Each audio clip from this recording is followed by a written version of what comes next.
Good morning, everyone.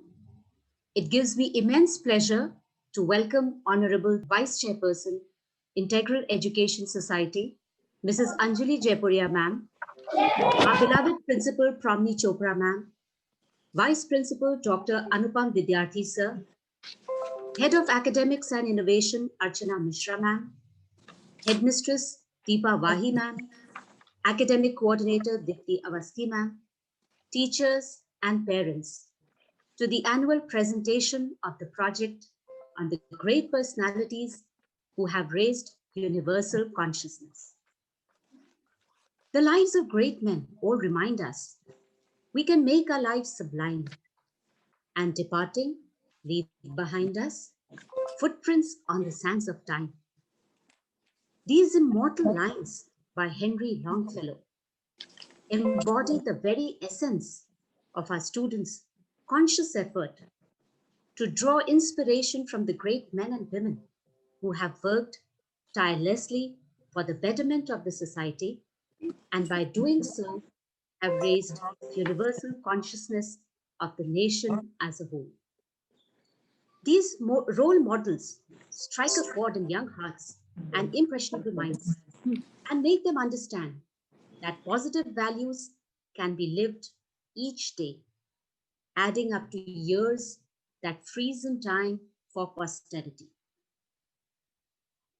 Let us see this unfolding before us in the presentations by grade 6 students. Here, I would like to inform you that each presentation is of approximately 3 minutes duration. The maximum duration does not exceed 6 minutes. Before we proceed, let us observe a minute's silence and pray for peace and the well-being of all.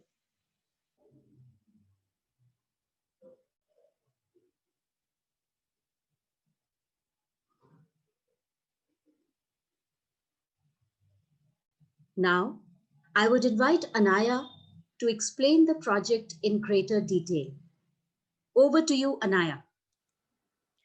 Good morning, everyone. We welcome you to our class presentation of the project on great personalities who have raised universal consciousness. Today, we will present the great personalities of India who have not only contributed immensely to the growth and development of the country, but have also, through their contribution, raised universal consciousness. Consciousness, as we understand, is being aware of our existence and everything around us. It is a reality inherent in existence, in us and in all things around us, whether animate or inanimate. In other words, it is the collective consciousness of the entire existence around us. The fundamental aim of this project is to awaken our consciousness towards what other people have done to raise awareness around them, learn from their experiences, and get motivated to do likewise. We sincerely hope that our research and the final presentation of these personalities gets translated into tangible measures we take to improve our surroundings and make our society a better place to live in. Thank you. Thank you, everybody. And a warm welcome to everybody. I have been really looking forward to this project, to the manifestation of this project through our dear students. And Anaya spoke very beautifully on consciousness. I have hardly a little bit to say. And with your permission, I would like to just put in 2 or 3 minutes on consciousness. So, dear students, Manidya, Anaya, and all students, you have said it very beautifully that consciousness is basically awareness, right? So consciousness is made up of 2 elements. It is not only awareness, and I'll talk about it to you today. It is Chit and Shakti. Chit is awareness of self, of the things around us, of the forces around us.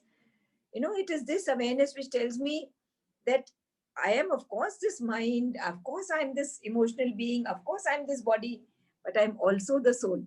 I'm also this soul. Yeah. So that is awareness. There is awareness inside all of us. But this awareness becomes complete when when the second part of consciousness, which is Shakti, because that is conscious power. You know why?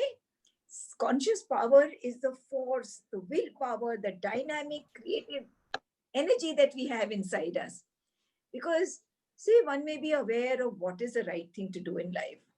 One may be conscious of the thing that has to be done. For instance, I have to deal with my lethargy. I have lethargy, or I have some emotional problem, and I'm aware that I have to do it. But that person may not have the matching force to do it. But when one is in consciousness, then one has not only the awareness or the consciousness or the chit, but the matching Shakti, the willpower, the dynamic creative energy and force that you are able to do it. Now, suppose somebody has a lot of willpower, and with willpower, he's able to achieve a lot, but he's not aware. He's not aware of what really must be done. So, it is very important that to be in the true consciousness, one must have both the right awareness and to be able to focus on the right awareness and consciousness, and to have the force, the willpower, the act power to be able to do what one knows is right to do. People who were very conscious and were simultaneously using the requisite force that they had inside themselves. Such persons you all have studied, like Narendra Modi ji, Kailash Satyarthi, Swami Vivekanand. They had both. And that is Arunima Sinha. Just look at her with a prosthetic leg. She could not only climb Mount Everest, but she climbed and she scaled mountains of almost all continents. I think only Arctic and Antarctica are left from her to be able to cover. So when they are able to raise their own consciousness to that level, then the universal consciousness gets raised. If one person thinks one negative thought, he has the power to be able to bring the universal consciousness down, because there is only one consciousness. That is the effect that we all have on the universal consciousness. And you all already have studied it so beautifully and you've understood it so beautifully. Thank you to my teachers, to Brahmini ma'am and Deepa Vahi ma'am and every other teacher who's looking after this project. Now, it all depends where the consciousness places itself. Now, if I place my consciousness on, I have to chill. I just have to have fun in life. So what will happen? All my consciousness will go to that everything in the physical. I want to eat good food. In the emotional consciousness, I want to be happy. In the mental consciousness, I want to relax. And the consciousness can't do anything because we have focused ourselves. We have not looked at the aim of life and we just want to chill and enjoy ourselves. But there could be another child who has focused his consciousness on his ego. Then all the consciousness will readily go and pump his or her ego. But another child, we heard so many children in personal transformation 2 days back, and they had consciously brought their consciousness and awareness to something they wanted to change in themselves. With their full willpower, they brought the change in themselves because they were aware that that change has to be brought inside themselves by themselves. You know, if we place our consciousness wherever we put the stress, if we become aware of the presence of God and we say, we want to live with this presence of God and perfect my whole being, then all the time your whole focus will be on perfecting your being. So I'm so glad that you students have understood the whole project so beautifully, and I'm looking forward, and I will not waste even one more minute. I feel assured that one day all the students of Jaipuria School will actually raise the universal consciousness consciously. The whole magic word is consciously. Why? Because Seth MR Jaipuria students are students of the School of Conscious Transformation. Thank you, my dear students. Thank you, ma'am, for your speech. India, from the cradle of an ancient civilization to the land of diversity is an assimilation of myriad cultures. Every era in its luminous history has been represented by great personalities or heroes who have worked tirelessly to give the right direction and vision which it symbolizes in the present times. Its thought and philosophy, fundamental to its existence, is being emulated by the world today. The New World was acquainted with our philosophy when Swami Vivekananda, in his speech in Chicago, said, I am proud to belong to a religion which has taught the world both tolerance and universal acceptance. We believe not only in universal toleration, but we accept all religions as true. I am proud to belong to a nation which has sheltered the persecuted and the refugees of all religions and all nations of the earth. Well, that is indeed a great introduction of a great land by a great leader. Please allow me to present the leader of modern India and the key figure in the introduction of the Indian philosophies of Vedanta and Yoga to the Western world, Swami Vivekananda. Great Indian personality I'm going to talk about is Swami Vivekanand. Swami Vivekanand was a sannyasi and a great Vedantic scholar. He has been my inspiration as well as inspiration for the people of our country and for mankind. He was born on 12th January 1863 in Kolkata. Since childhood, he had a questioning mind, which brought him in the feet of his guru, Swami Ramakrishna Paramahans. India had been ruled by the invaders and the Britishers for centuries, as a result of which the people of this country of great civilization were sunk in the darkness of distress and had lost confidence. Swamiji's arrival in this scenario was very crucial. Through deep study and sadhana, he evolved himself into a great motivator.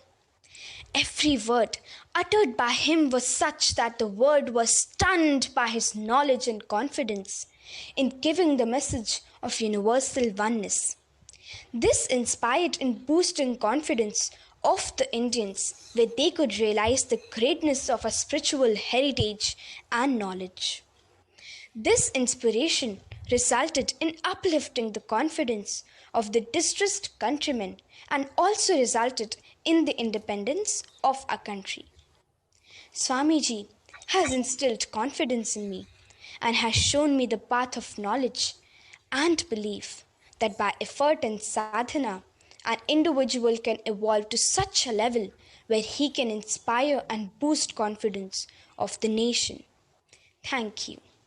I, being an ardent follower of Swami Vivekananda, chose to dress up like him, and here's something that inspires me the most about him.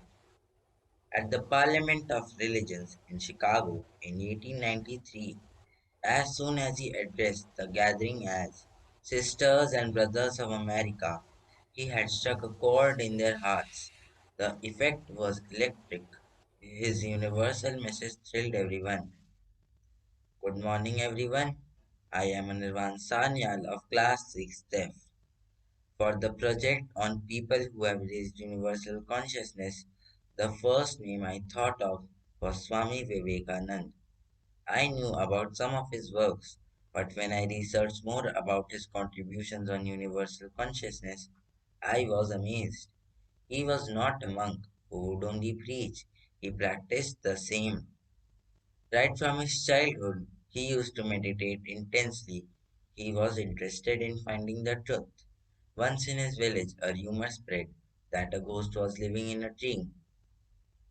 He did not believe it. He got up on the tree and made his friends understand that nothing should be believed until experienced. He used to snatch anything which came to his hand, unaware of its cost, and give it to the sadhus and beggars. He trained dozens of his disciples in America in meditation, prayer, and other spiritual disciplines. He taught them from the outpouring of his own spirit. In his lectures, Swamiji always underlined on the glorious religions and cultural heritage of India.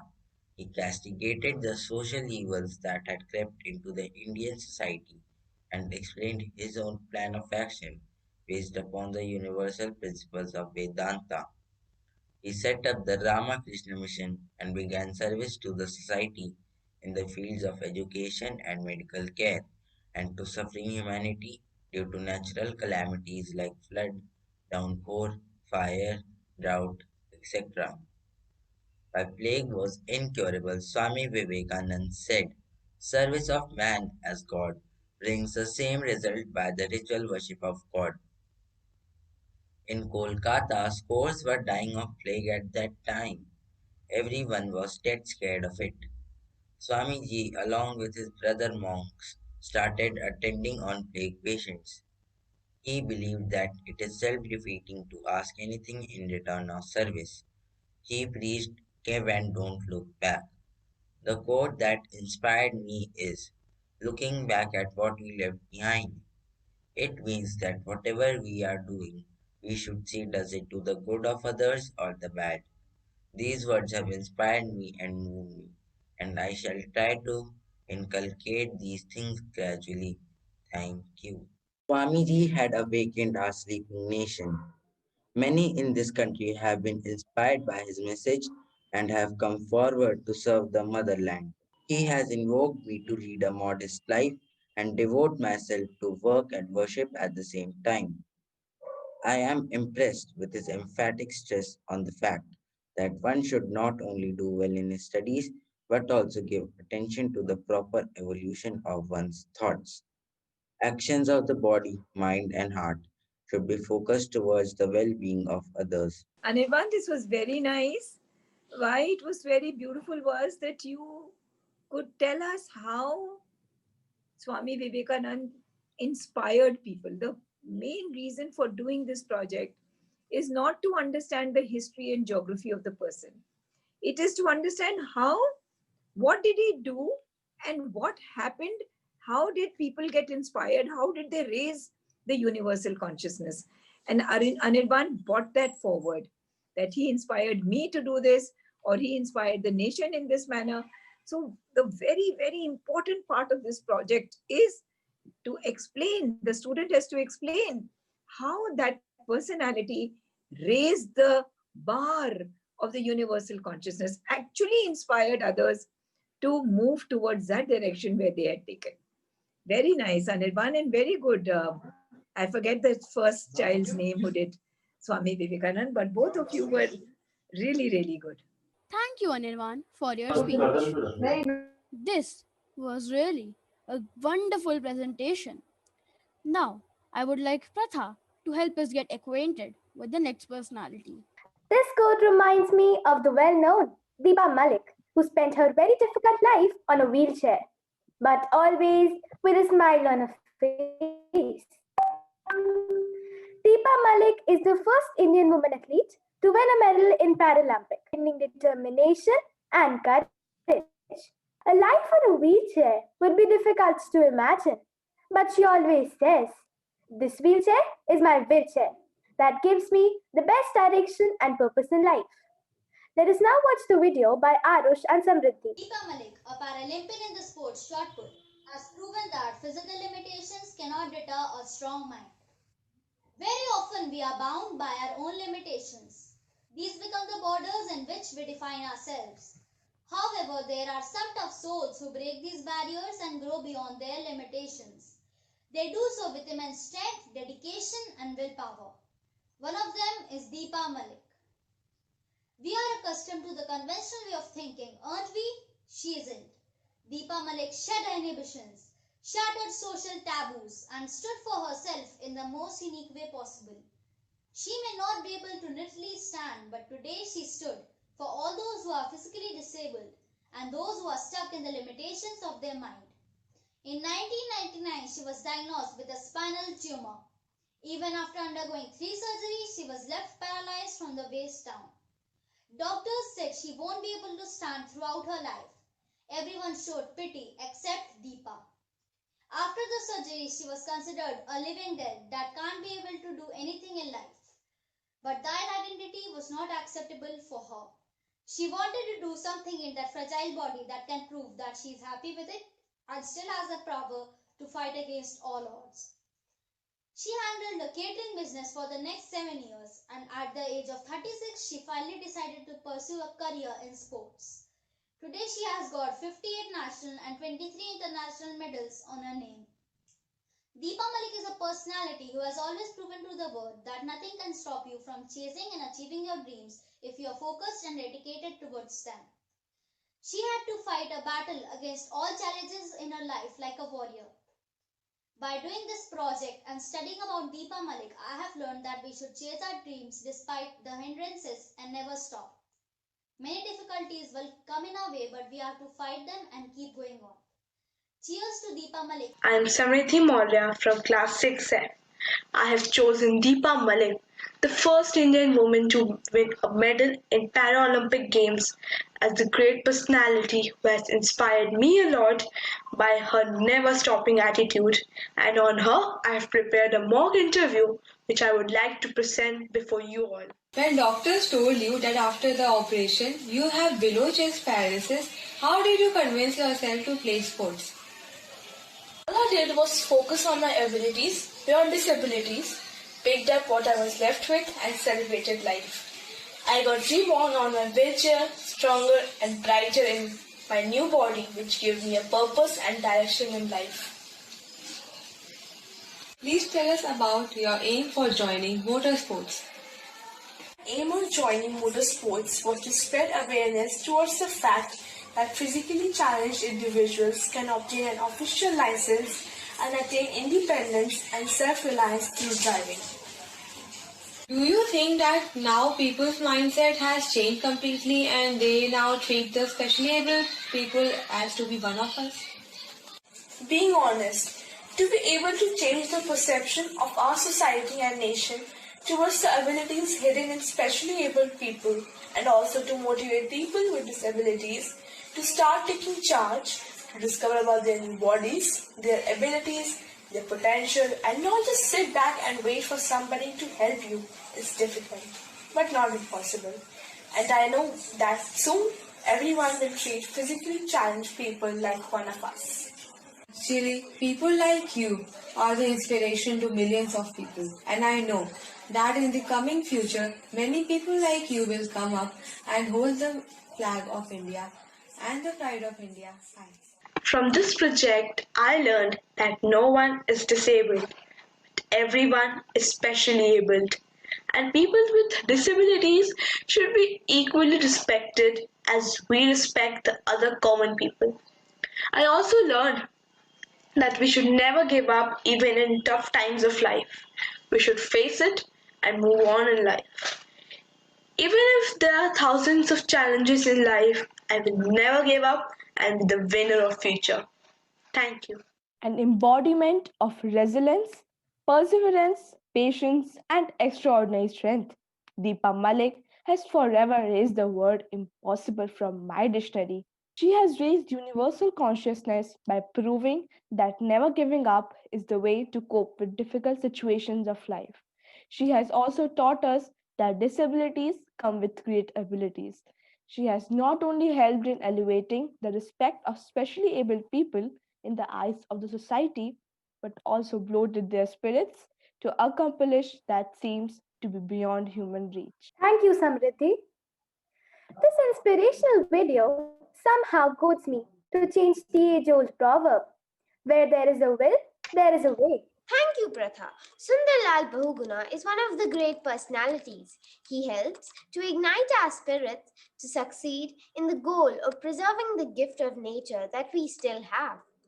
The Almighty Lord has put the environment in our hands. If we are not capable of handling this, it may be soon for the extinction of living beings. Sundarlal Bahuguna, with his wife and other help, had planned it out with the Chipko movement. There is a thought. We think thrice before killing another human, but not even once for the environment. He once said, "Today the Himalaya is calling you. Wake up, my son. Do not allow my auction." The environment is everything except us. because we do not care about it, but we should. Let us move on to the video. Hello everyone, I am Virat Gupta of class 6F.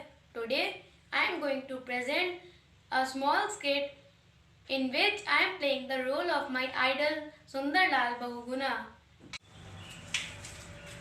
What are you doing? You can't see I'm cutting trees. But why are you cutting the trees? Who are you to ask me this question? I am just a common man. Stop! If you want to cut the trees, first kill me and then cut the trees. Why do you love these trees so much? Because these trees give us life and you are taking their life. How does they give us life? They give us oxygen, shelter, medicines and many more things. On 9th January 1927, a great activist and environmentalist was born. He is an inspiration for all of us. The man who started the Chipko movement and the anti-Tehri Dam protest, Padma Shri and Padma Vibhushan awardee Sundarlal Bahuguna. Sir, firstly I want to know your actual birthplace. Thank you Pranav for a warm welcome. Actually I was born in the Maroda village near Tehri Garhwal. How did you get the idea of one of the greatest Indian movement, Chipko movement? Once my wife Vimla was taking an evening walk in the nearby forest. While she was walking, she heard the sound of cutting of a tree.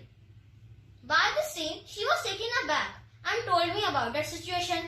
Then I took a pledge that I will take some or the other action against deforestation in India, and that was the Chipko. Sir, when did you started off with the Chipko movement? I laid the foundation of the Chipko movement in 1972. To whom do you give the credit in making you an inspirational and motivational personality today? I totally give all the credit to Sri Shridev Suman, who was an Congress nationalist and my guru too. He inspired me to become an environmentalist. Sir, please tell some lessons you learned under the guidance of your guru Sri Shridev Suman. He used to say that never let anyone rule on you, be independent, fight for yourself, be self-sufficient. The idea of long hunger strikes came from his company. He also used to say that if you have to sacrifice your life for a noble deed, so please don't hesitate to do so. Sir, what was the reason that you paused the construction of Tehri Dam? I am a straightforward person. I thought about the animals and people living on or near the mountain. I felt pity on them. So, I took this important step for the betterment of our domain. Sir, what all you literally did to save the trees, mountains and plants? So, in 1995, I called off a 45-day long fast following an assurance from the other Prime Minister P.V. Narasimha Rao in a review committee meeting on the ecological impacts of the dam. Thereafter, I went on another long fast which lasted for 74 days at Rajghat during the tenure of Prime Minister Deve Gowda. Sir, can you please name the individuals who were there with you in all your actions and followed you step by step? I was closely associated with Gaura Devi, Vimla, my wife. Some other key figures were Dhoom Singh Negi, Bachni Devi and Sudesha Devi. Sir, did you have any slogans related to your movements? If yes, then please let us know. I had a slogan for my movements and it was Ecology is Permanent Economy. Sir, is there any quote or extract which motivated you in your difficult times? Yes, of course, there are many. But let me tell you the most motivational ones. Dream the impossible, seek the unknown, and achieve greatness. Winners are not the people who never fail, but people who never quit. Sir, I am very motivated by your words and works. So please tell me the names of the books you wrote to inspire people like us. You all can read Dharti Ki Pukar, India's Environment, Myths and Reality. It will inspire you to protect our environment. Sir, what are your further plans for the betterment of the environment? I would like to go against global warming, that is a huge danger for our earth. Sir, please give a social message for our young viewers. So, the message for my young viewers is use more and more natural things and not fossil fuels. Sir, what is your secret of living such a long and healthy life? My life mantra is that eat better, exercise, think positive, and be happy.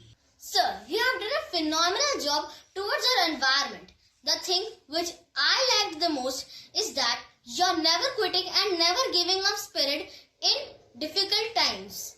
Thank you, sir, for being with us. Welcome.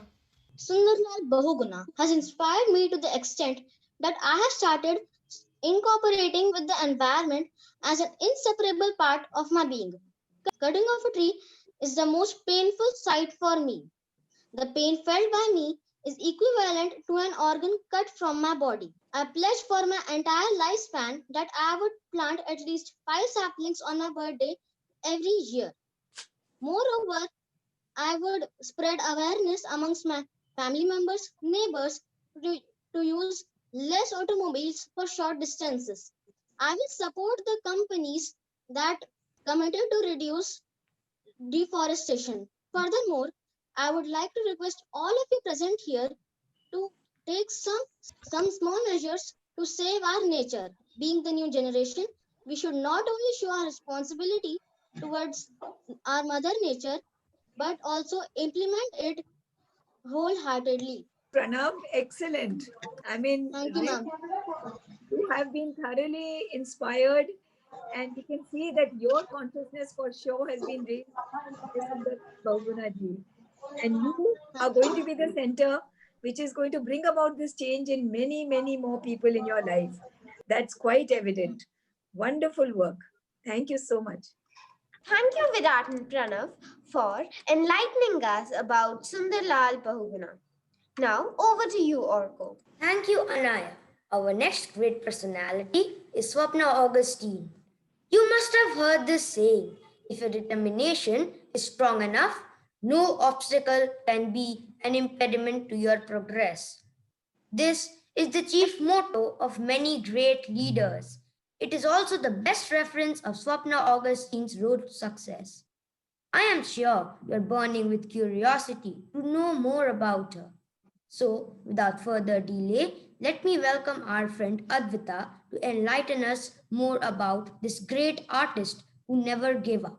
And I am Advita Pathak of class 6B, and today I am going to tell you about an Indian person who has spread universal consciousness. Swapna Augustine. Swapna Augustine, a girl born without arms in the city of Ernakulam in Kerala. Swapna is an artist who uses her feet to draw and paint. Swapna's life is an inspiration for all of us and teaches us a very valuable lesson that no matter what situation you are in, you are capable of turning it. She says that there is no point feeling sad or depressed about what you don't have. She continues, God must have had a plan when He had made me like this. Importantly, He gave me the gift of art. She says to the current generation of students that they need to develop mental strength to negotiate tough situations. Since childhood, Swapna made a habit of performing all her tasks by herself. Swapna has since then cultivated unimaginable talents, including painting and drawing with her feet. Her confidence is awe-inspiring. To all those who think that I am not able to do anything, Swapna says, I would tell them, there is nothing to be sad or upset if you choose to remain inside the four walls of your house. You will do that forever. There are a lot of opportunities out there that you must go and grab. She says, we all are capable of achieving success, but we just forget to look beyond the obstacles that we face. She is actively involved in social activities. Swapna frequently exhibits her work among students and interacts with them. Her paintings have also been published in many students' newsletters and youth magazines, who she continues to inspire. She says staying happy and positive has been key to success. After listening her story, I was very much inspired by it. It is incredibly motivating. She spreads universal consciousness that no matter what kind of challenges or difficulties or painful situation we go through in our lives, we all have something deep within us that we can reach down. Nothing is impossible, but just the way we look or handle it is different. Dreams transforms into thoughts and thoughts result in action. Swapna's inspirational story proves that there is life beyond any painful curves that life can throw at us. Hope, purpose, and the indomitable spirit is what it takes to not just survive, but thrive. If God closes all the doors, then He also opens one door. So nothing is impossible. And even the word impossible says that I am possible. Thank you. This presentation on Swapna Augustine has probably inspired each one of us present here. Thank you, Advita. Great, Advita. This was a very, very beautifully done project. And yes, you have not only raised your own consciousness, you've raised the consciousness of a lot of us by the way you have presented Mrs. Augustine. It was very beautifully done. Thank you so much. It's all about how that personality has raised the consciousnness. And you were on the dot. You were working on that. Very good. And now let us all lend our ears to Swarnima. Thank you, Orko. From being a small town boy from Aligarh to the founder of one of India's most trusted technology brands, Vijay Shekhar Sharma has come a long way. Vijay Shekhar Sharma is an Indian businessman. He is the founder of financial technology company Paytm. He was ranked as India's youngest billionaire in 2017 by Forbes with a net worth of $2.1 billion. He was in the list of Time magazine's 100 most influential people in 2017. Now let's watch the video.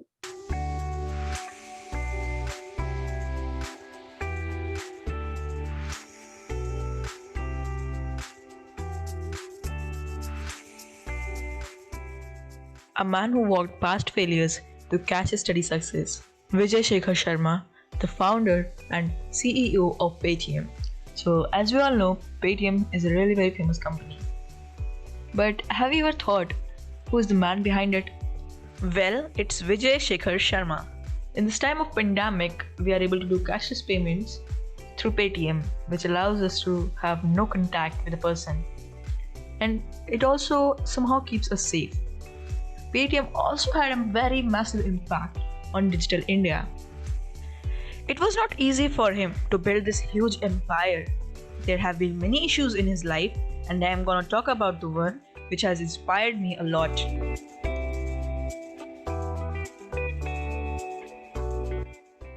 Nothing is impossible. Vijay Shekhar Sharma had completed his schooling at the age of 14 and had to leave the cozy comfort of his hometown. He did not know how to read and write in English because he has completed his schooling in Hindi. He realized soon enough that to complete his education, he needs to learn English. He soon started reading books. He borrowed magazines from his friends. But after giving his 100% dedication, he was still struggling to learn English. Time was passing by, and he saw a dream of becoming an entrepreneur. So he started learning coding all by himself. Soon after, he came up with a company named 197 Communications, the parent company of Paytm. From here, his journey was becoming stable.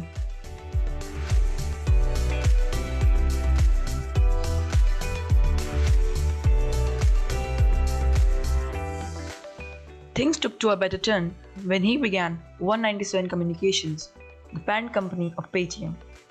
He also cleared his examinations. And now, this is how you make impossible possible. Paytm is growing day by day, and so is Vijay.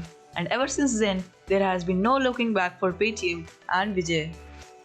This is how he has inspired me to become an entrepreneur. Vijay Shekhar Sharma has inspired a large number of young people, including me, to make our passion a profession. He has shown the youth the unconventional way to success and glory. The youth today has realized that there are innumerable ways to achieve greatness so long as we do what we do best with perfection. It's okay. It was a very, very nice, short, inspiring presentation because, yes, there's so many of us who have the business person inside us who want to have startups, begin with startups. Very nice. Vijay Shekhar Sharma, what a great personality to know about.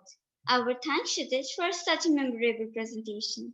Now, I will request Samarth to carry on with the proceedings. Sudha Murthy is an Indian engineer, teacher, Kannada, Marathi, and English author, as well as a social worker. She is also the chairperson of the Infosys Foundation. She is famous for many philanthropic works. She aims to empower women. She has spread the awareness of rural education, public hygiene, poverty alleviation, and much more. She has been passionate in helping people in flood affected areas too. Now, let us proceed with the video.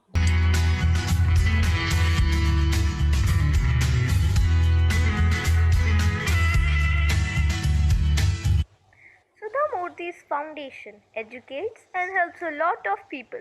Through this foundation, she has built 2,300 houses in the flood affected areas. Murthy's social work covers the healthcare, education, empowerment of women, public hygiene, art and culture, and poverty alleviation at the grassroots level. Her vision of a library for each school has resulted in the setting up of 20,000 libraries so far. She is helping out rural areas by building 16,000 public toilets and several hundred toilets in the city of Bengaluru. She has handled national natural disasters like tsunami in Tamil Nadu and Andaman, earthquake in Kutch, Gujarat, hurricane and floods in Orissa, Andhra Pradesh, and drought in Karnataka and Maharashtra.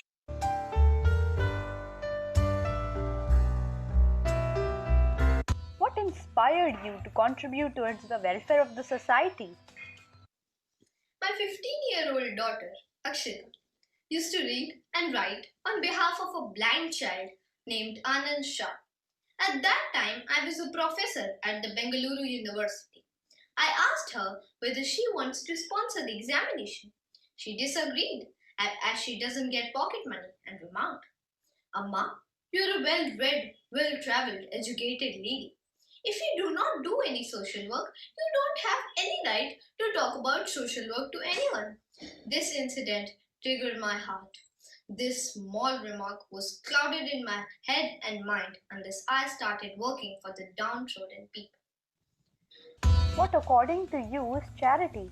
The seeds of charity were planted in me by my family. My parents used to offer beneficiaries generously. According to me, charity is not donating money.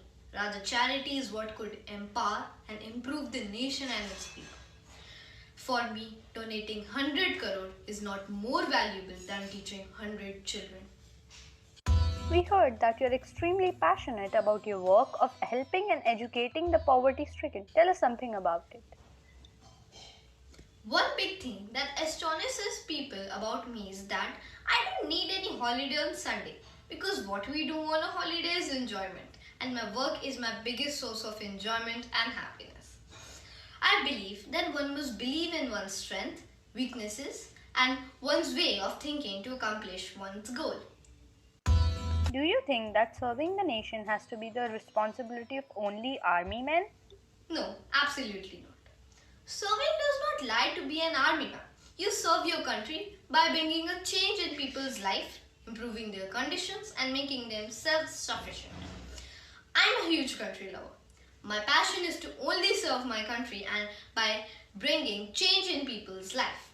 Thank you. Thank you, Mrs. Murthy. It was lovely talking to you.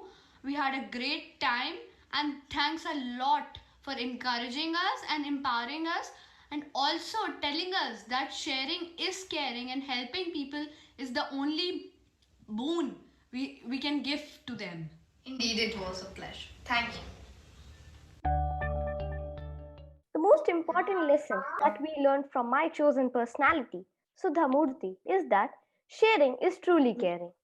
She always believed that when one is successful, one must give it back to their society by changing people's life and helping the society that gave one so much goodwill. She also taught us that one must promote the welfare of others and believe in the art of philanthropy, which means love of humanity and simplicity. Last but not the least, my personality inspired us to choose our passion and commitment for the benefit of others. Sudha Murthy is an amazing personality and will always continue to inspire generations. Thank you. Very nice, Saranya. Excellent. Very precise, brief, and yet it brings home how she has raised the universal personality. Thank you so much, ma'am. Universal consciousness. Thank you. Thank you so much. Thank you, ma'am. Thank you, Saranya, for your speech.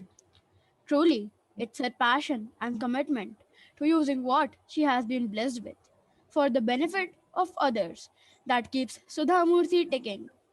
Over to you, Swarnama. The Pied Piper of India waved, and 1,000,000 Indians joined him in the chorus which he led. He, Narendra Modi, our beloved Prime Minister, sang the song of India's development and the road ahead. Truly, the popularity of Mr. Modi before and after his election is praiseworthy. He is India's miracle man. Let us now watch the video.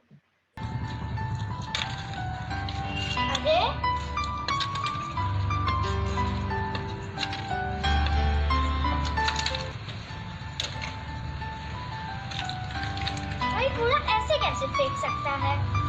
हमें अपने देश को स्वच्छ बनाना चाहिए और यहाँ सब लोग ऐसे ही गंदगी करते रहते हैं। देश की सफाई करनी चाहिए।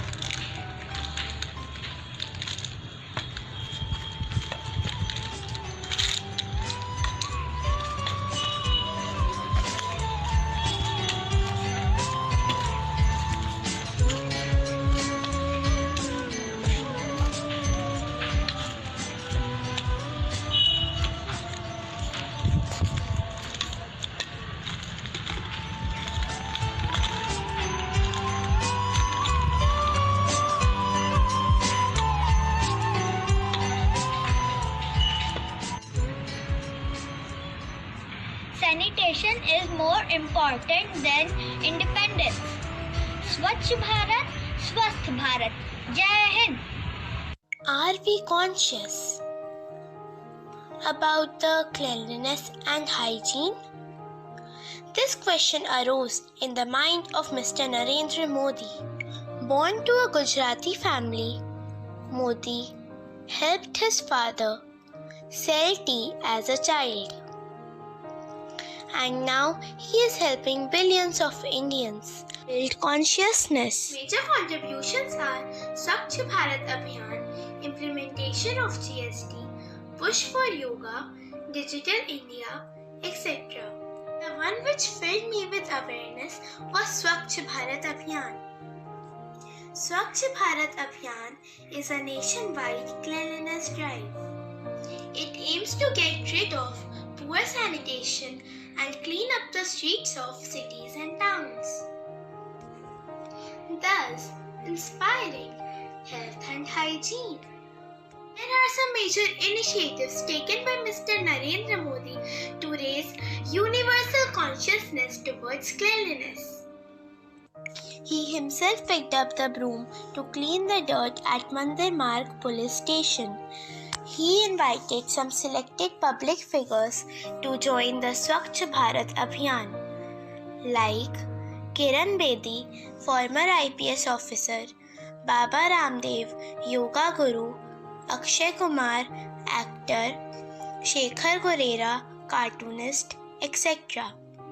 He motivated people to organize cleanliness campaigns through plays and music. This movement has clicked my awareness button too.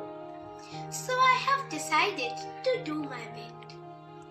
I started disposing chips packets, candy wrappers, plastic bottles and other plastic wastes in dustbins and not on roads. If you want to change the world, be the change. Charity begins at home, so I have set up 3 dustbins at my home. One for biodegradable waste, one for recyclable waste, and one for general waste. I started reusing plastic bottles by decorating them, by growing plants in them, etc. I started carrying paper or cloth bags with me instead of plastic bags.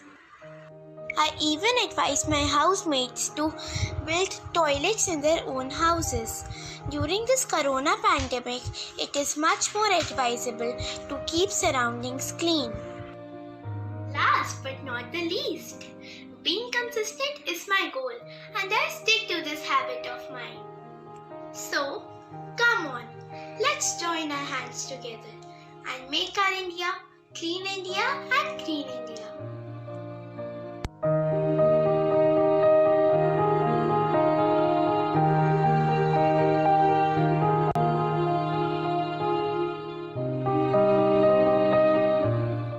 Mr. Narendra Modi has raised universal consciousness towards cleanliness by incorporating teamwork.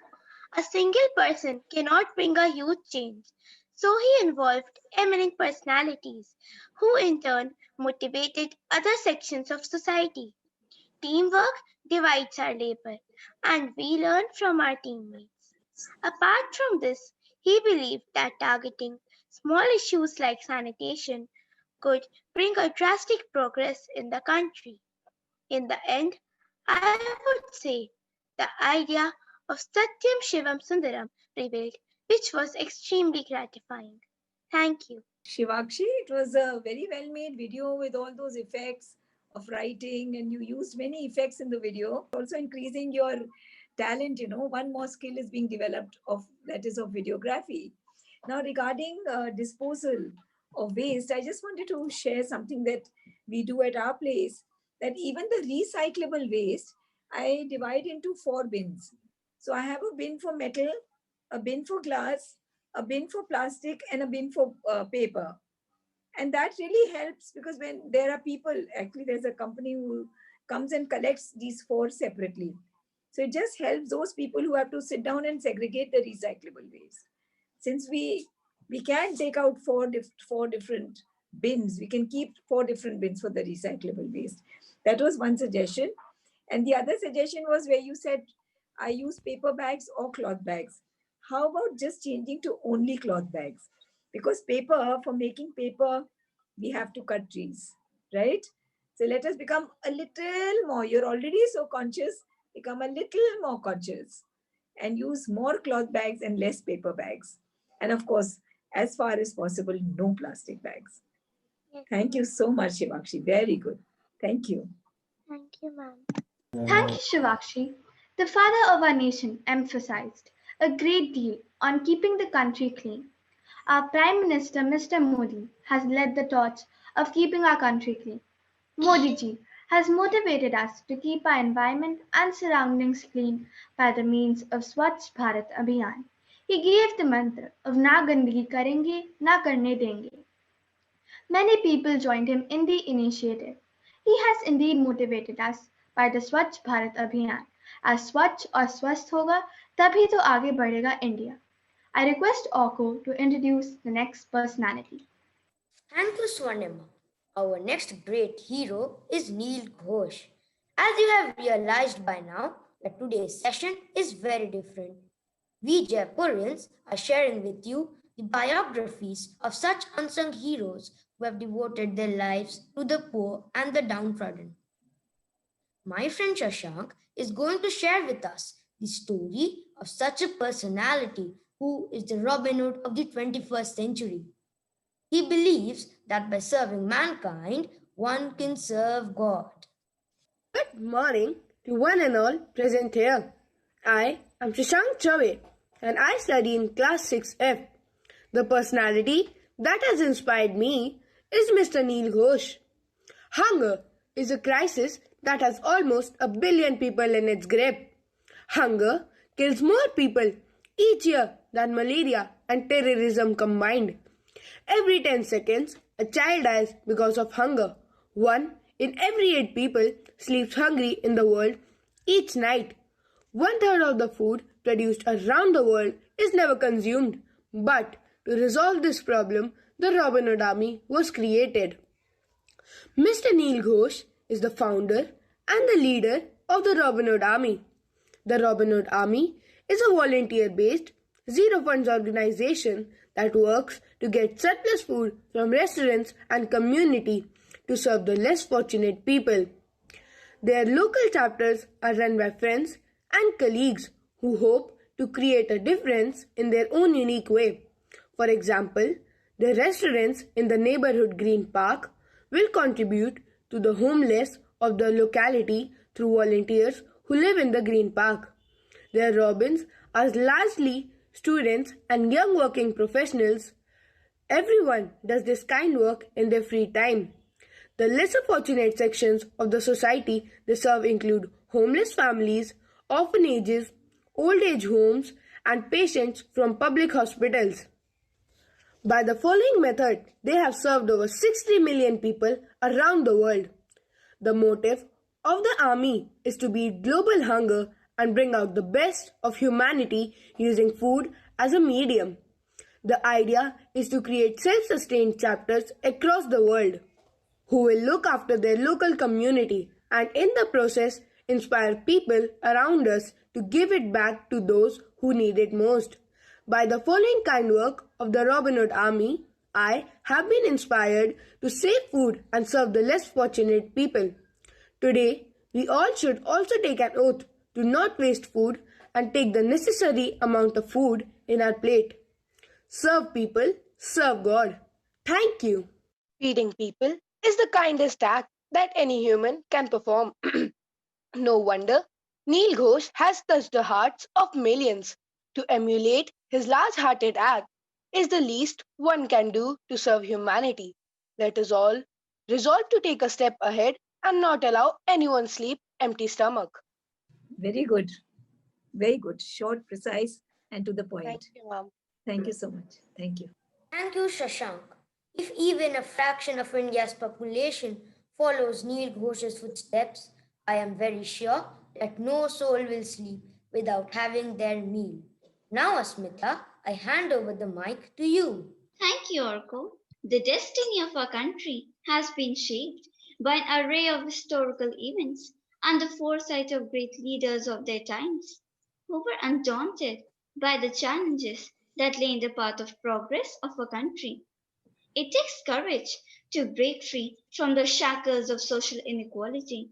It takes enormous amount of courage to believe that things can change. It takes a leader to fight these inequalities and establish a new social order. Baba Saheb Dr. Bhimrao Ramji Ambedkar was a scholar, a social reformer, and a leader who dedicated his life to eradicating social inequality in India. He established an India of equals, a country which provided greater opportunities for people who were historically disadvantaged. Struggle was a part of Baba Saheb's life, as he had to work hard for everything he achieved. While he is remembered for his relentless crusades for a new social order, the Indian nation shall always remain indebted to him for giving us a constitution that defines our core values as a nation. He was the man who made us a nation of equals. Now, let's watch the video to know more about Baba Saheb Ambedkar. Good morning. I am Shlok Verma of class 6D. Today I am going to deliver Dr. B.R. Ambedkar's speech on annihilation of caste. Annihilation means the destruction. Caste means the religion observed by the people. Therefore, the meaning of annihilation of caste is the destruction of caste. Let us begin my speech. Caste is not a physical object like a wall of barbed wires, which prevents the Hindus from commingling, which has therefore to be stopped. Caste is a notion. It is a state of the mind. Therefore, the destruction of caste does not therefore mean the destruction of a physical barrier. It means a notional change. Caste may be bad. Caste may lead or conduct so gross as to be called man's inhumanity to man. All the same, it must be recognized that the Hindus observe caste not because they are inhuman or wrong-headed. They observe caste because they are deeply religious. People are not wrong in observing caste. In my view, what is wrong is their religion, which makes them inculcated. If this is correct, then obviously the enemy you must grapple with is not the people who observe caste, but the Shastras, which teach them the religion of caste. This speech was written on May 15, 1936.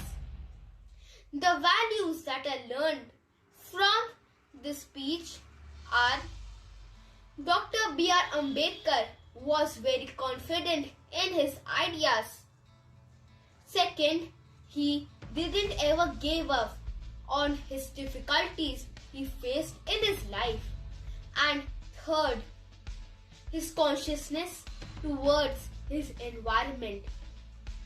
Therefore, I would suggest that we all must make his qualities as our goal to achieve and to make him very prospered in his continuous life.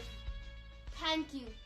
Dr. B.R. Ambedkar was not only a great personality but also a great soul, as he is still remembered not as a minister nor a freedom fighter, but an undying soul who gave on his life to shape India not as a country of different religions, but as a growing nation known for unity and the undying spirit in each citizen that flows through every vein. He impacted and rose the society as he told that the person is not a human until and unless there is a never giving up mind and soul. Not to first promote ourselves, but to make our soul and body one to achieve peace, then go forward with every person.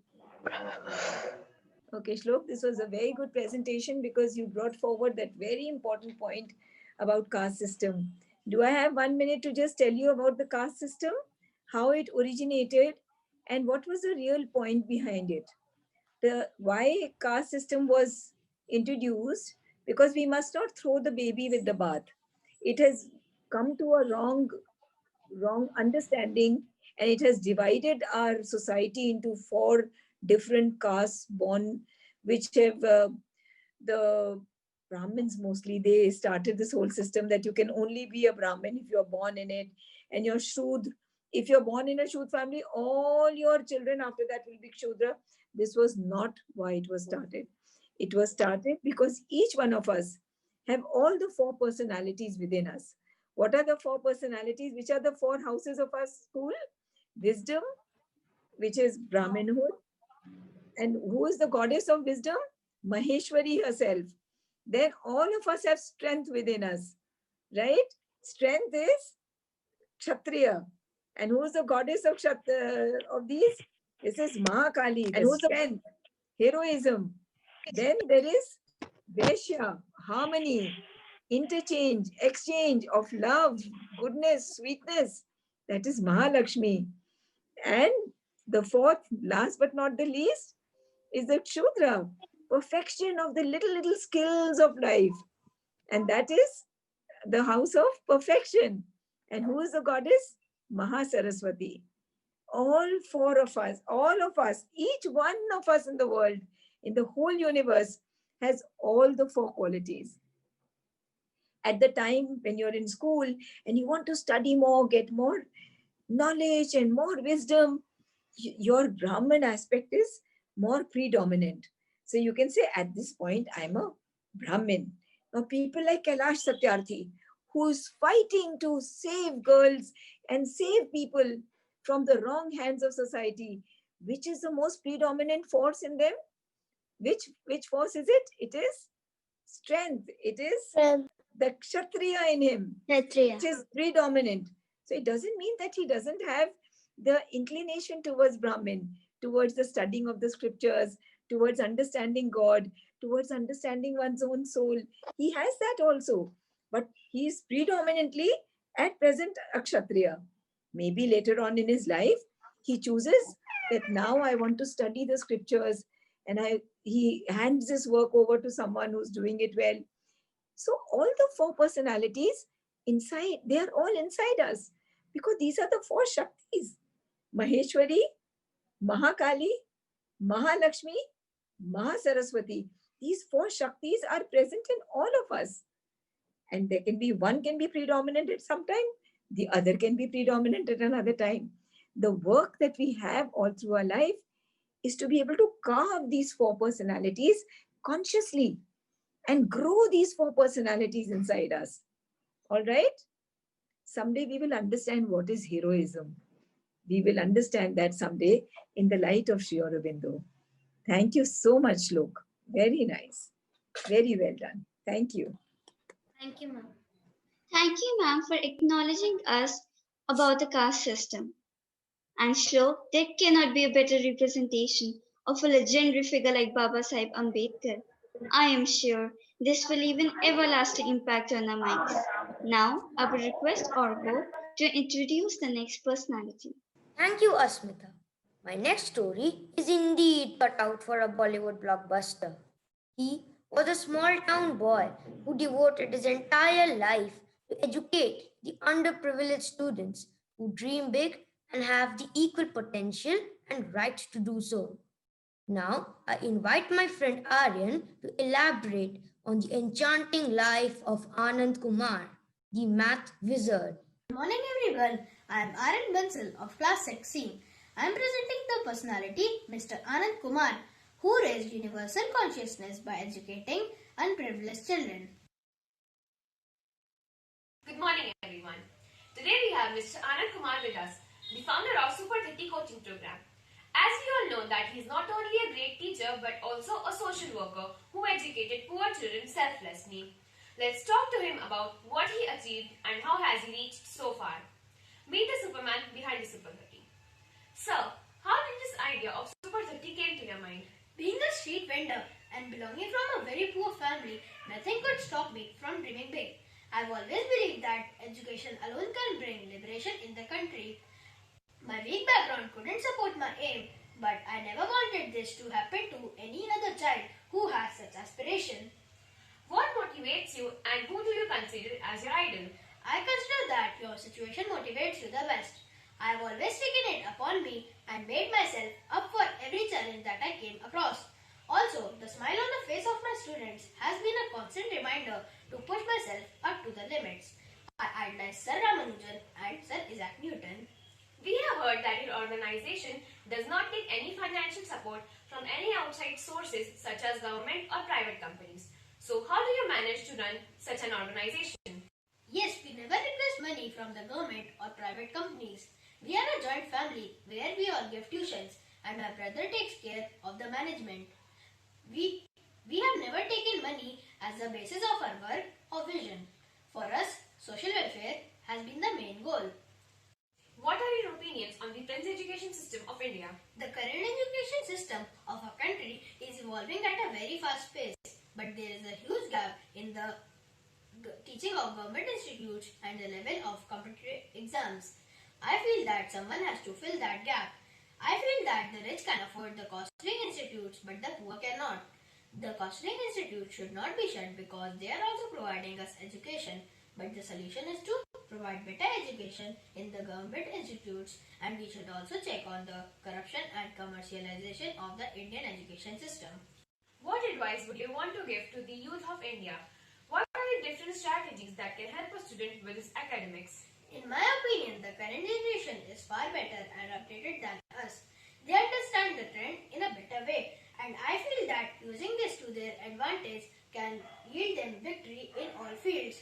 I feel that the recipe to success is hard work, determination, persistence, and upon combining all three of these, they could achieve anything in life.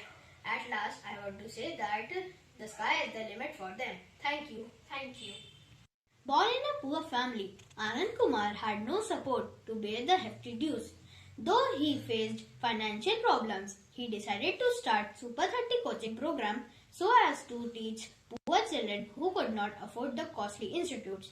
From Anand Kumar, I learned that whatever the situation might be, we should never lose hope and give our best. Thank you. Anand Kumar has been a great source of inspiration and motivation for the people in the field of education.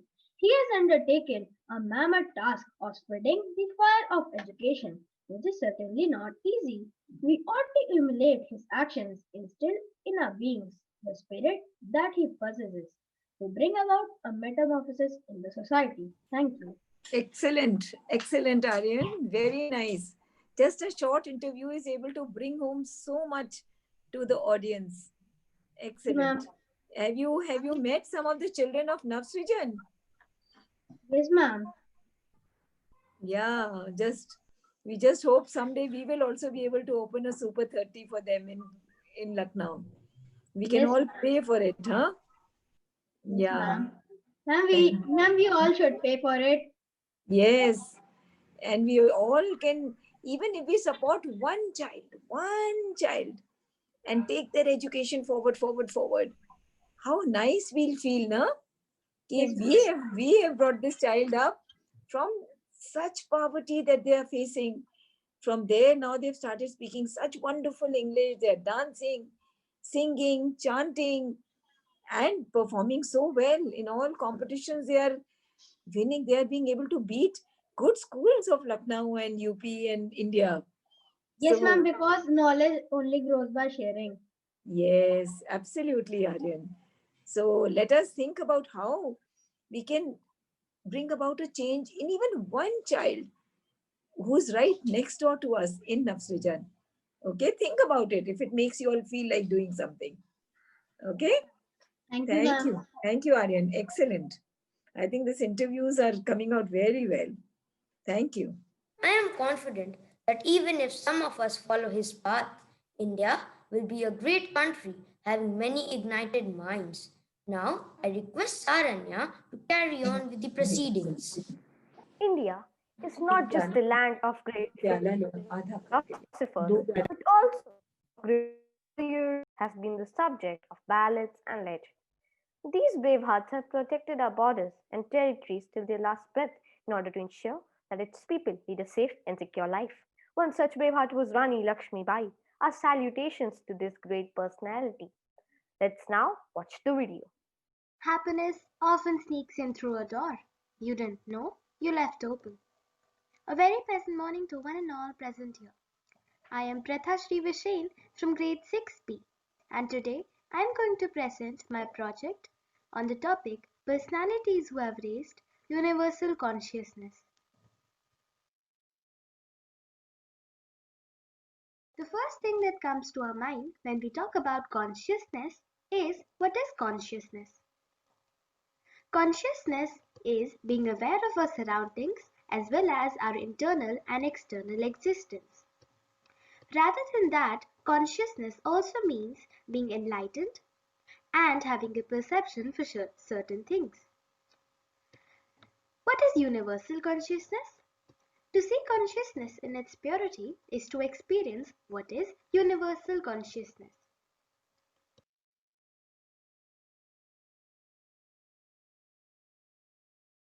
Our project.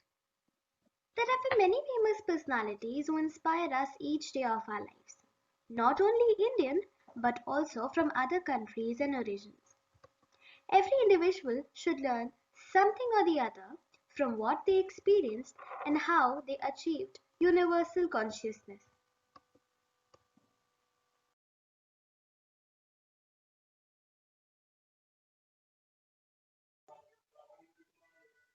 I have chosen the personality Rani Lakshmibai because she has taught me self-confidence, self-respect, and the most important thing, to value women empowerment.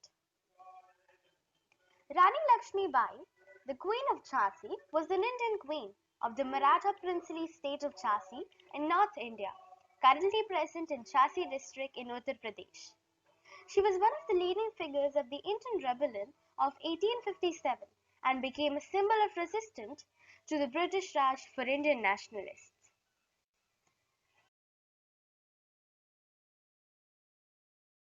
Values we can learn from her. There are many values that we can learn from Rani Lakshmibai. Here is a glimpse of some of the personality traits that we can apply and copy in our lives too. Her undying commitment towards her goal. The Queen of Jhansi devoted her life to the last breath for the freedom of Jhansi.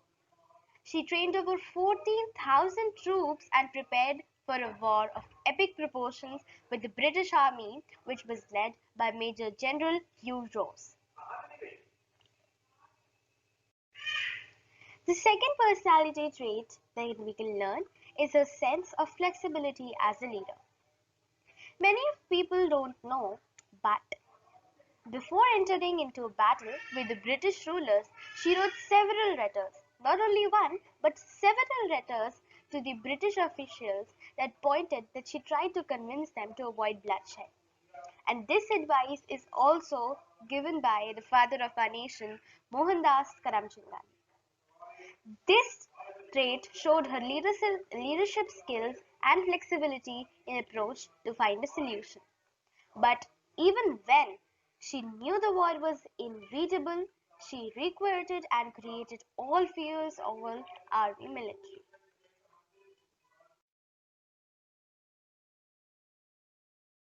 We've all heard about the Hindi composition Khoob Ladi Mardani Thi Wo, Jhansi Wali Rani Thi Wo. Here is a glimpse of the English translation of the beautiful composition written on her. Thrones shook, monarchs revolted. A new youthfulness emerged from India aged. A heavy price was paid for freedom lost. The foreigners had to leave at any cost. The year was 1857. The enemy, the British. Swords old were sharpened to bring their rule to a finish. The Bundels and the Harbos told the story of grit, of how she fought like a man every bit. A woman fearless and defiant was she, the brave warrior, our Jhansi ki Rani.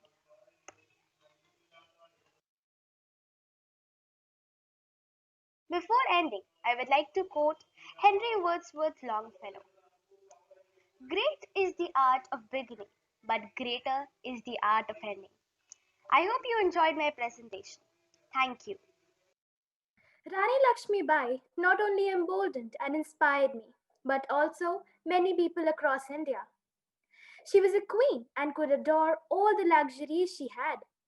But she fought against the invaders of India till her last breath for her people and the youth of India. To sum up, she's inspired us to be selfless and think about the welfare of everyone in the society. That indeed is the most inspiring video that I have ever seen. Thank you, Pratha, for the presentation. Now I request Samarth to express his views on the next personality. Thank you, Saranya. Overcoming all obstacles in life, Arunima Sinha on May 21, 2013 reached the summit of Mount Everest and became the first woman to climb Mount Everest with a prosthetic leg.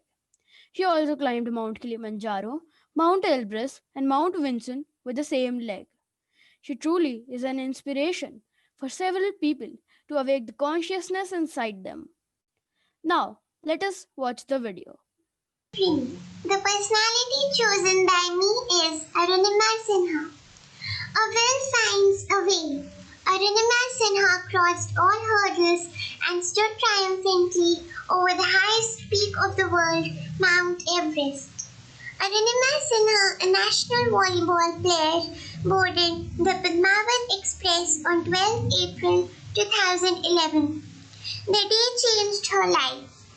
Attacked by the robbers, she was thrown out of the moving train on a parallel track. Trains passed over her feet. Her left leg was amputated and a rod inserted in her right leg. The blame game of the politicians, the criticism of the society did not shatter her to pieces, instead fostered a strong will inside her. She decided to climb Mount Everest to recuperate her voice and tell the truth behind the tragedy.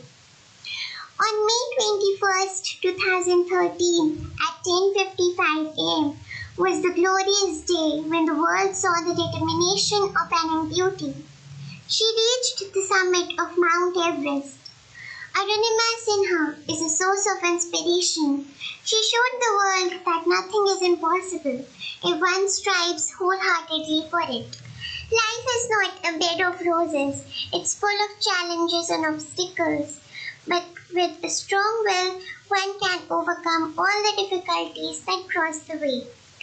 She climbed the highest peaks of all the continents despite having a prosthetic leg. She gave us a message that when our will is strong, no reason, no shortcomings can stop us. One more message that she gave to Indian society is that girls are no less than boys. Because when she met with the tragedy, people had mocked at her. They taunted that being a girl, how will she survive? Who will marry her? So it was a slap on all those faces. The life of Arunima Sinha has inspired me to face all the challenges of life with courage and enthusiasm. She has shown that the path may be difficult, but a strong will leads to a beautiful destination. I would like to sum up my project with a quote by Arunima Sinha. Set your goals high in life and don't stop until you reach there. Thank you. Arunima Sinha is the world's first female amputee to have scaled the world's highest peak, Mount Everest. She showed that challenges and hardships can easily be defeated with strong will.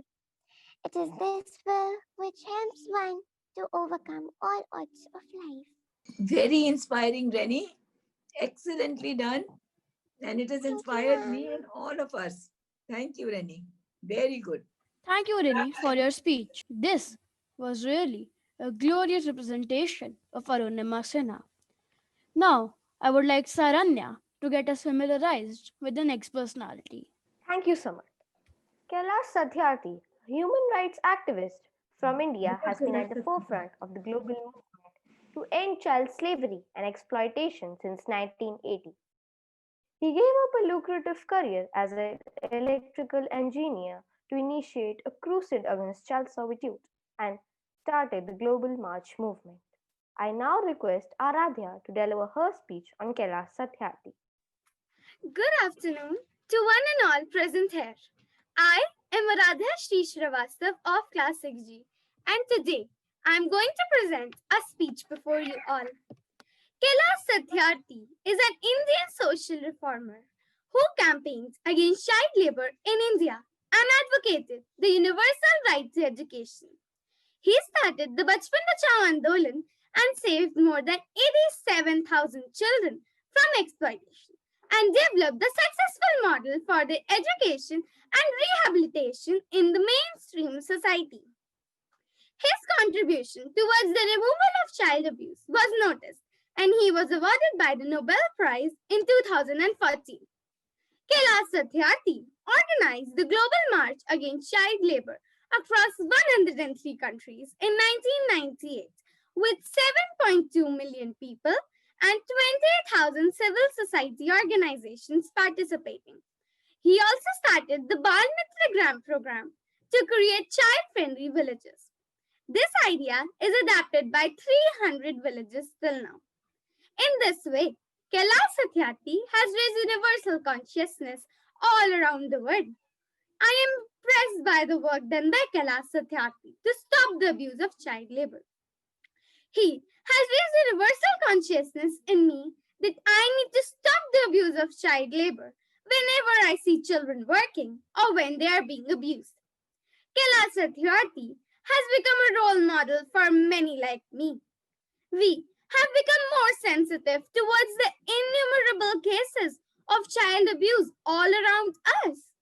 Most of us refuse to even acknowledge this problem and turn cold shoulders towards it. All around us, we witness small children being exploited. For example, little girls are being made to clean utensils, mop and sweep at others' houses when they should be going to the school. They are paid less amount of effort they put in it. They have become soft victims of abuse as they are vulnerable. I pledge to raise my voice against child abuse. I will generate awareness in my society with the help of my friends. I will leave no stone unturned in helping Kailash Satyarthi and such like-minded personalities in attaining the goal for complete elimination of this ugly, evil child abuse and exploitation of children. Together, let us pledge to restore the rights of every child and give them a life of dignity and ensure each child health, security, education, and all basic human rights to which he or she are entitled. Kailash Satyarthi has made me learn that whatever happens, we should be with the truth and stand for the justice of every child.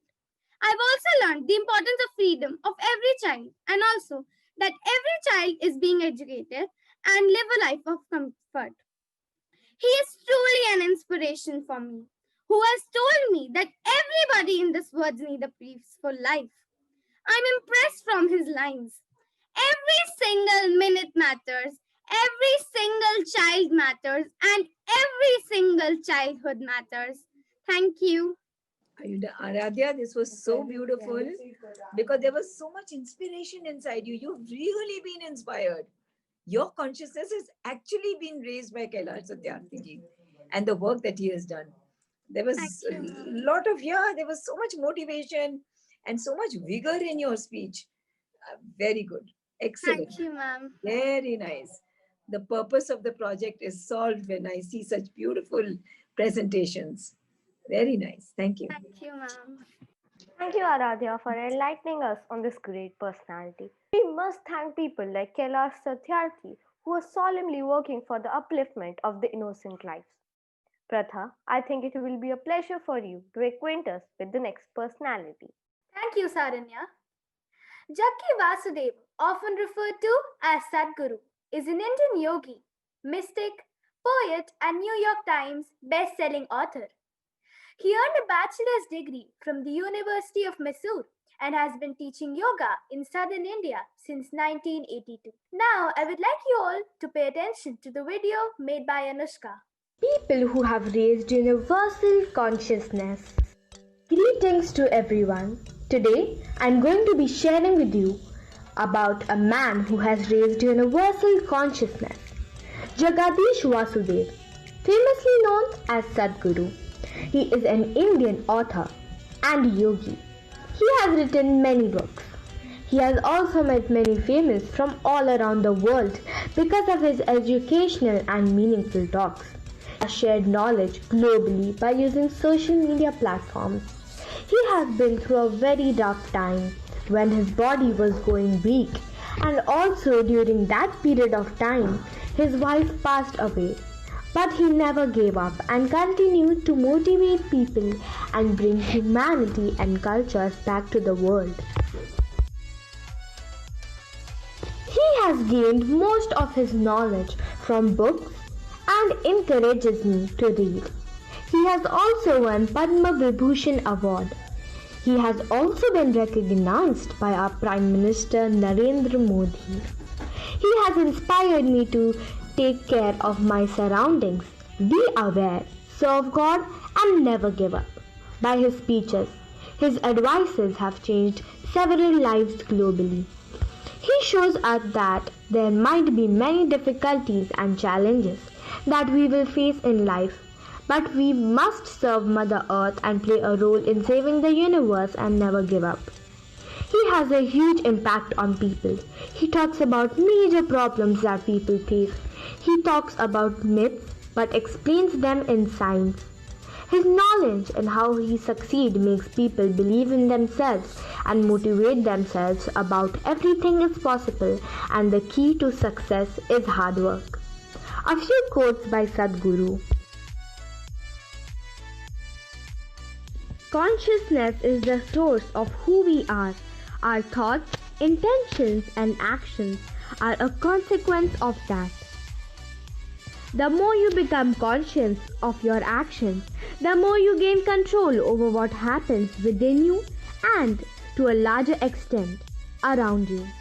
If you are in a state of reaction, anyone or anything can take charge of your life. Conscious response is the way forward. Once you are conscious, both unconsciousness and self-consciousness evaporate. Thank you. Guru has inspired me and millions of people to have presence in mind and gain knowledge in every way. Because the more we know, the more we can contribute to the universe. Learning about Sadhguru has also taught me to accept challenges and mistakes and react to them responsibly and consciously. Everything has a purpose of their existence. I have been deeply motivated by him and started to devote time for God and also supporting and donating to communities that raise consciousness and help the world become a better place. Nice, Anusha. Very nice. So you have told us how he has raised your consciousness, and later on, try and find out who is God, where is God, where is God. We have to find him, and then we have to connect with him. So we have to find answers to these very important questions of life. Who is God? Where is God? Is he close to me? If he's close to me, where is he? How can I connect with him? And then, what is the aim of life? Try and attend the session today, 3 o'clock to 5 o'clock. You can ask Deepa ma'am about it. It's on the aim of life. What is the aim of life? Okay? Thank you, Anusha. Good presentation. Sadhguru knows that enlightenment is for everyone, and the entire world deserves prosperity and happiness. Before moving on, I would like to quote Sadhguru. If you think you're big, you become small. If you think you're nothing, you become unlimited. That's the beauty of being a human being. Over to you, Samarth. Shweta Chari, an electronics engineer and the founder and CEO of Toy Bank, had a vision of reaching out to children through fun and play using toys. The journey began on August 15, 2004. A small idea that started in a small restaurant in Bombay has over the years gathered momentum with the help and support of friends and volunteers from all corners of Bombay. Within a short span of time and with very minimal resources, Toy Bank is bringing smiles on thousands of deprived faces. Now, let us proceed with the video. Morning everyone, this is Navya Bharadwaj of class 6F, roll number 1. Today I am going to present a role of a lady who not only brings happiness on the faces of poor children but also arising a general consciousness into the world. We often see fancy toys in the market. As we buy them, we push our old toys. But this lady named Shweta Chari had a vision that those discarded toys can be given to poor people so they can have a good smile on this face. So by this act, I can show you that how Shweta Chari helped poor people.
पत्तों की गोद में आसमां से कूदे, अंगड़ाई ले फिर करवट बदल कर, नाजुक से मोती हंसने फिसल कर, खो न जाएंगे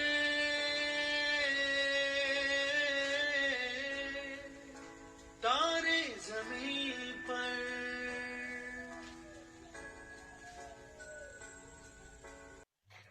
Hey everyone, today we have Ms. Shweta Chari with us who is working for the cause of national consciousness.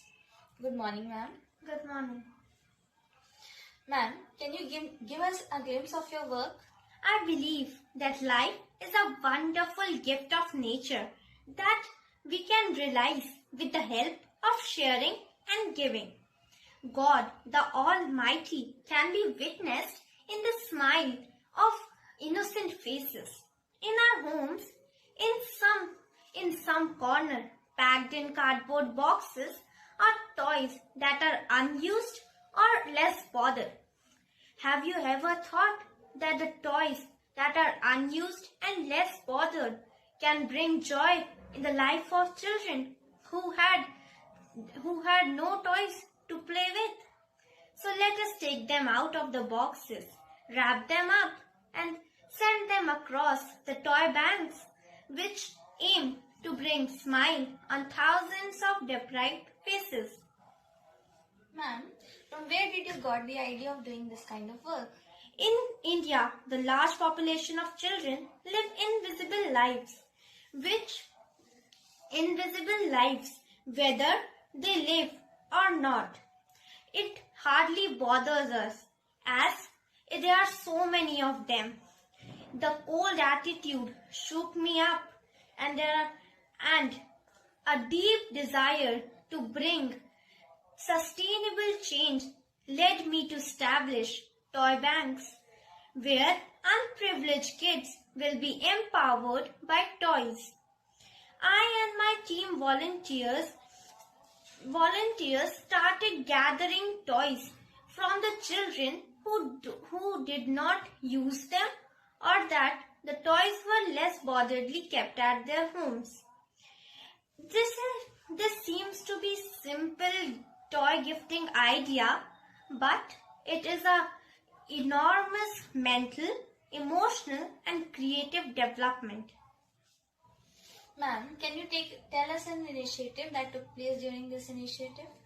An incident that took place during this initiative which shook me hard from inside was in the early distributing drives when we used to give children toy guns. And one of the kids came up to me and he said that I want to become a gangster. At that moment I realized the power of playing.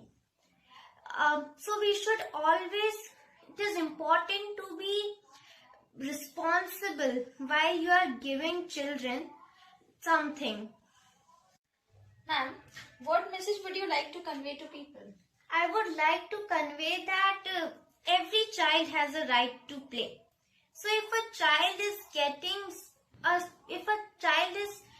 is happy, if he gets a toy that is in our homes unused or less bothered, gathering space, so we can just come to toy bank, wrap it up and give it to us so that we together can bring a smile on every child's face. Thank you. Ms. Shweta Chari is indeed a great personality. She has taken a noble step in bringing smile to the deprived lips and in turn brought general consciousness to the society. No one has ever become poor by giving.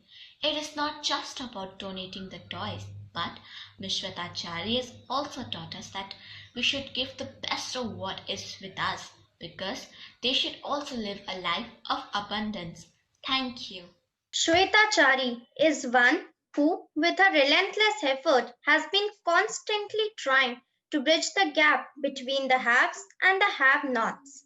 I deeply feel the need for each one of us to imbibe this quality of giving and sharing. God has been extra kind to us by showering us with all the luxuries, whereas there are some who don't even possess the bare necessities of life.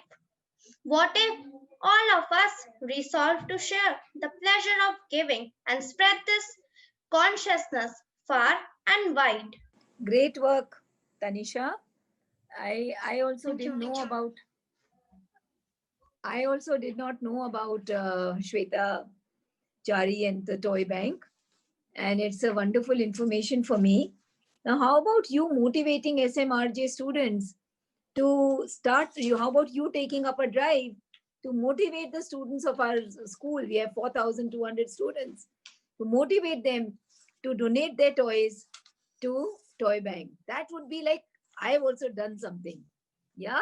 Now that you've studied about Shweta Chari, motivate the school children. Start some kind of a program, a drive to be able to collect for toy drive. Okay? That's what comes to me, Tanisha, in my mind. Very nice. Thank you. Thank you.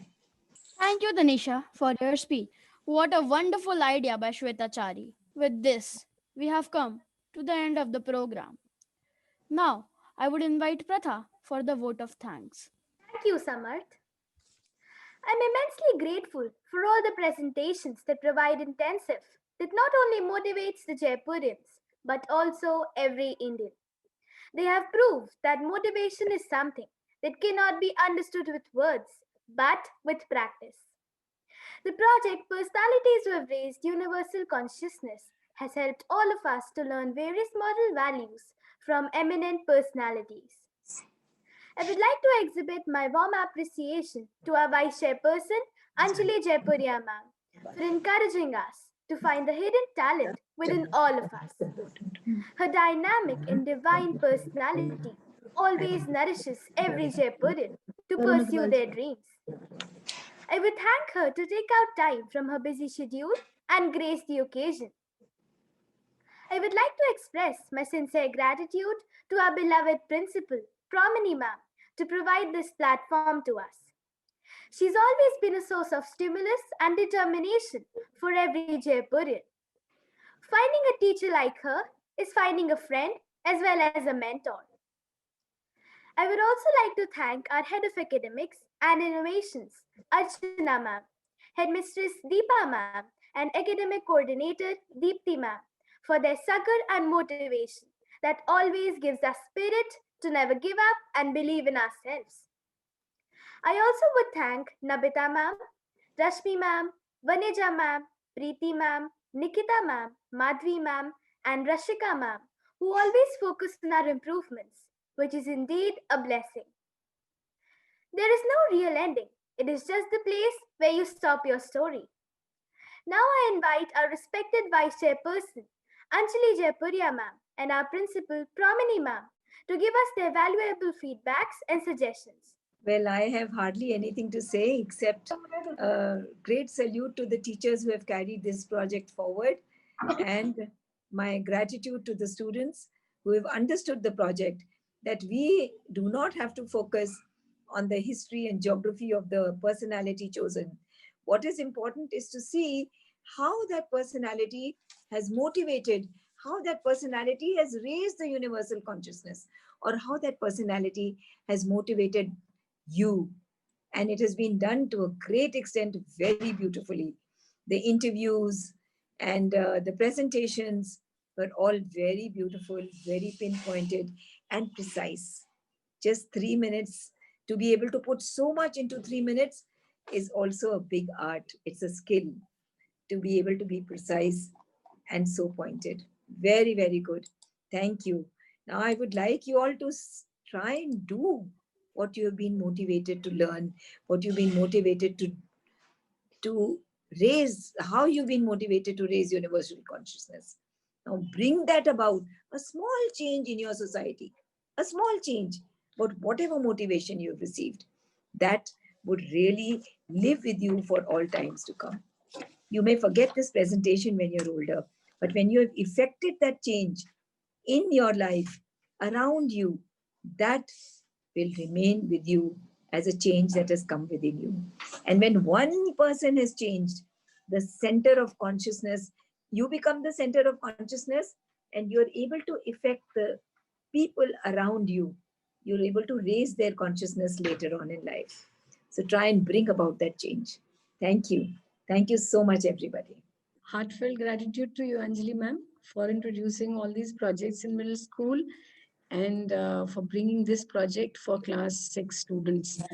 It has been joyful watching these class 6 children present their project in school in their class presentations. These last 2 years, this is what they were doing, and their standard had really improved. But then they were doing it in a group. And this year has been a year of learning because each child has presented an individual project. So you see, the pandemic has actually resulted in the growth of children in many ways. And my teachers, you've taken so much upon yourself, vetting 40, 45 projects, working tirelessly day in and day out, along with all the responsibilities of making videos, correcting papers. And Deepa ma'am and Deepti ma'am, the way you've divided your roles and you've looked at everything, the finer details. And teachers, I must, it's commendable. There were one or two things which were suggested last evening, and I could see even they were incorporated. So how much you work and how hard you work, and your work perhaps is your passion. One of the children in his presentation said that you should not consider work as work, and my work is joy. I don't have any holidays.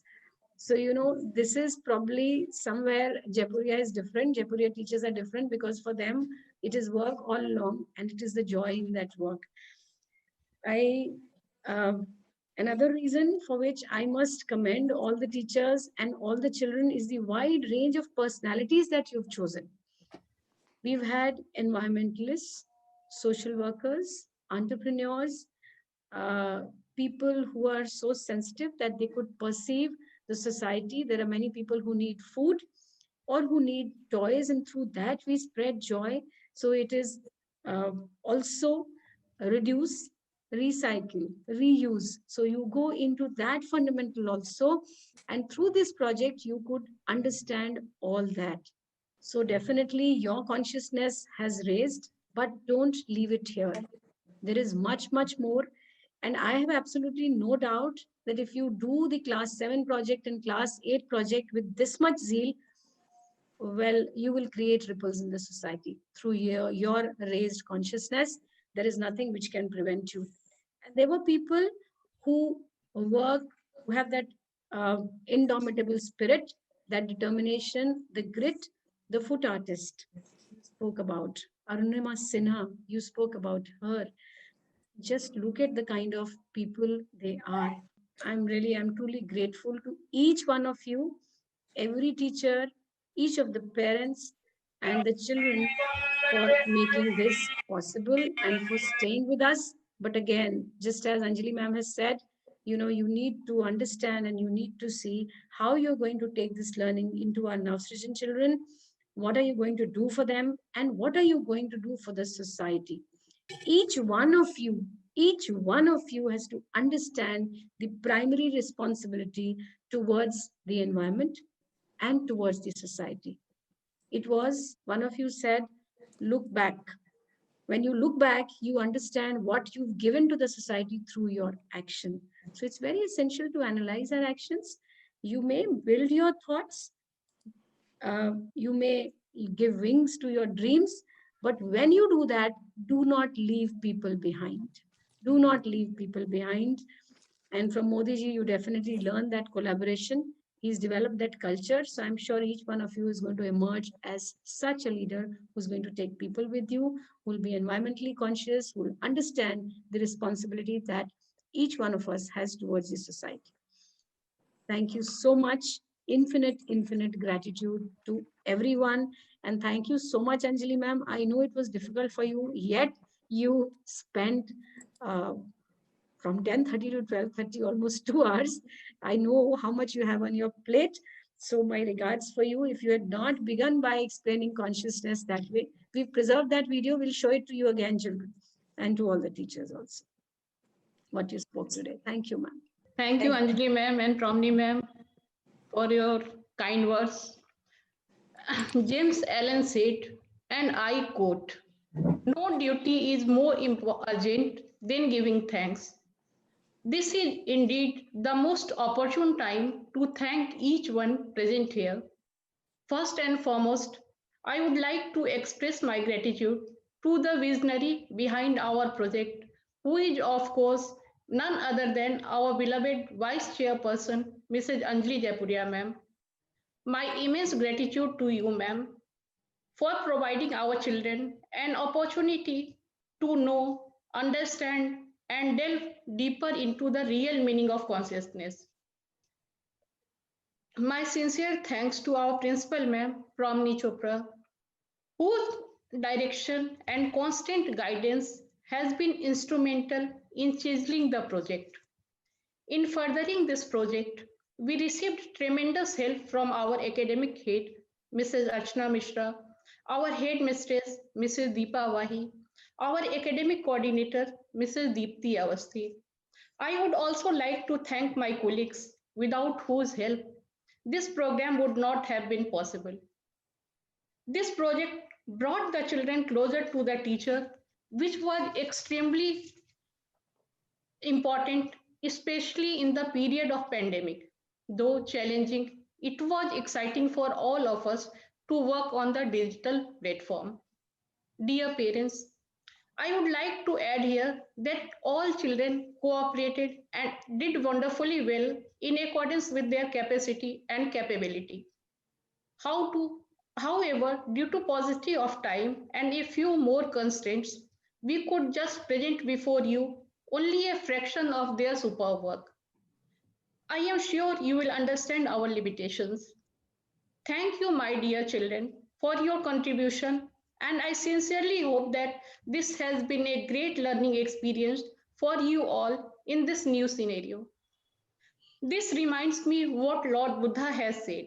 Let us rise and be thankful, for if we did not learn today, at least we learned a little.